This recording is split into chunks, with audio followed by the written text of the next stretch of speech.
Human na declare nga insurgency free ning lalawigan sa Misamis Occidental, ang kapulisan ning lalawigan wala na monitor nga mga grupo sa New People's Army dinhi sa Kabukiran o bisan sa Patag o sa mga eskwelahan, wala na ipagpang-recruit sa mga sibilyan.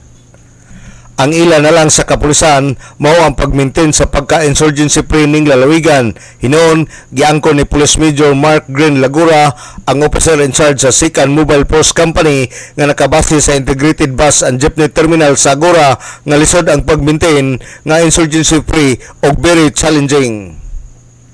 Wala na tayo na monitor na ilang kalihukan, but we are still sustaining the gains sa ato ang probinsya. So dili ta magkumpiyansa ang atong kapulisan, especially ang 2nd Provincial Mobile Force Company, ay always nagkandak og mga preventive patrols, no, para dili na sila usab makasulod diri sa ato ang distrito.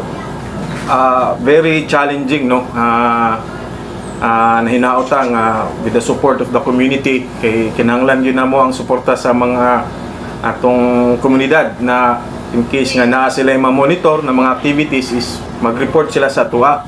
So very challenging ang mag-sustain sa insurgency free. Si Police Major Mark Green Lagura sa Sikan PMFC. Sa laing bahin, mga tips para dili matruma ang mga binuhing iro sa mga paboto karong umaabot nga pagsugat sa bagong tuig 2025, matud pa ni Dr. Lourdes Calao sa City Veterinary Office ning Dakbayan, ang bation sa usa ka iro kung makadungog og kusog nga buto, matruma og dili ganahan mukaon, mutago, ang uban mapalarais og aduna pa uban nga mamatay. Tambag ni Dr. Calao nga likayan ang mga paboto kung anaan ay binuhing iro. Mga practical tips na lang, ako mag-kuhan ko, mag-music ba para di kayo siya maapektahan kung katong kusog na buto. Usually truma yun, sir man, sa kakusog ba.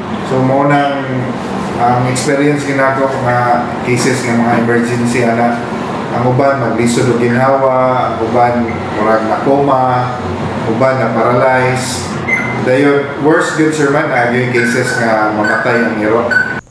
Kung ugaling dili gyud malikayan ang paboto sa pagsaulog sa bagong tuig, ikaw nga tag-iya dili biyaan ang iro, hapyod-hapyron samtang anaa pa ang mga pagpaboto aron dili matruma ang iro.